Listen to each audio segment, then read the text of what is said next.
கொஸ்டினில் நமக்கு ஒரு டயக்ராம் கொடுத்துட்டு எத்தனை சதுரங்கள் இருக்குது அப்படின்னு சொல்லி கேட்டிருக்காங்க. இப்போ இந்த மாதிரி சம பொறுத்த வரைக்கும் 2 மெத்தட் இருக்குது. அதாவது இந்த டயக்ராமில் ரோவும் காலமும் ஒருவேளை சேமாக இருந்துச்சுன்னா ஒரு மெத்தடு, சேமாக இல்லைன்னா ஒரு மெத்தடு. ஸோ இதில் பாருங்கள், சேமாக இல்லை. நமக்கு காலம் வந்து 4 இருக்குது, ரோ வந்து 3 இருக்குது. ஸோ 2 வித்தியாசமாக இருக்குது. அதுக்கு ஒரு மெத்தட் இருக்குது. ரோவும் காலமும் ஒரே மாதிரி இருந்தால் அதுக்கு ஒரு மெத்தட் இருக்குது. ஸோ 2 மெத்தடையும் நான் உங்களுக்கு சொல்கிறேன். கீழே இருக்கிறதுல பாருங்கள், ரோவும் காலமும் சேமாக இருக்குது. இதுக்கு ஒரு மெத்தட் இருக்குது. எப்படி சால்வ் பண்ணணும்னு சொல்கிறேன். ஃபஸ்ட் இந்த மாதிரி வேறு மாதிரி இருந்துச்சுன்னா எது அதிகமாக இருக்குது? 4ங்கிறது தான் பெருசு. நீங்கள் என்ன பண்ணணும், 4 அதுக்கு முன்னாடி உள்ள நம்பரால் பெருக்கணும். 4 × 3 சரியா? இப்போ மறுபடியும் 3ஓட முடிச்சிடக்கூடாது. 3 எழுதிட்டு 3க்கு அடுத்து உள்ள நம்பர் என்ன? முன்னாடி உள்ள நம்பர் 2. அதுக்கப்புறம் மணி 2ல் ஸ்டார்ட் பண்ணும். 2க்கு முன்னாடி உள்ள நம்பர் 1. இப்போ 4 3 பெருக்கினா என்ன வரும்? 12. 3 2 பெருக்கினா என்ன வரும்? 6.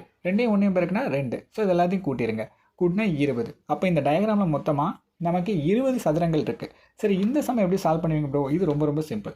மொத்தமே 3 தான் இருக்குது. நீங்கள் 1லேருந்து வரிசை எழுதிடணும். 1 2 3ன்னு வரிசை என்ன பண்ணிடணும்? நம்பர் போட்டுடணும். போட்டுட்டு எல்லா டேமையும் ஸ்கொயர் பண்ணி கூட்டிட்டிங்கன்னா அதுதான் என்னது? இந்த டயக்ராமில் உள்ள சதுரங்களின் எண்ணிக்கை. இப்போ நமக்கு 3 ஸ்கொயர் பண்ணால் 9, இது 4, அது 1. அப்போ மொத்தமாக 14ன்னு வரும். அப்போ இந்த டயக்ராமுக்குள்ளே 14 சதுரங்கள் இருக்குது சரியா? இன்று வியாழக்கிழமை என்றால், அதாவது இன்றைக்கி வந்து வியாழக்கிழமை அப்படின்னு இருந்துச்சுன்னா 560 நாட்களுக்கு அப்புறமா என்ன கிழமை வரும் அப்படின்னு சொல்லி கேட்டிருக்காங்க.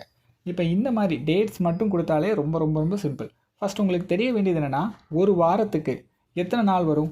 7 நாள் வரும் இல்லையா? அந்த 7ஆல் இந்த 560 நீங்கள் வகுத்தரணும்.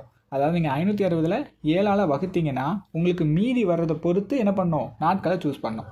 560/7. ஸோ இதையும் அடிச்சு எனக்கு மீதி வராதுன்னு நினைக்கிறேன். 80ன்னு வந்துடும். ஸோ மீதியே வராது. மீதி வரலன்னா சேம் அதே நாள் தான் இருக்கும். அதாவது எப்போ ஸ்டார்ட் பண்ணாங்க? வியாழக்கிழமை. அப்போ மீதி வரலன்னா அந்த நாளும் வியாழக்கிழமையாக தான் இருக்கும் சரிங்களா? இப்படி ஞாபகம் வச்சுக்கணும். இப்போ ஒரு வேளை மீதி வந்து 1ன்னு வந்துச்சுன்னு வச்சுக்கோங்க. அப்போ என்ன கிழமையை சூஸ் பண்ணுறதுன்னு கேட்பீங்க. 1ன்னு வந்துச்சுன்னா நீங்கள் வியாழன்லேருந்து ஒரு நாளை கூட்டிக்கணும். அதாவது வெள்ளிக்கிழமைன்னு சூஸ் பண்ணிக்கணும். ஸோ இதை பேஸ் பண்ணி தான் இந்த சம்மை சால்வ் பண்ணணும்.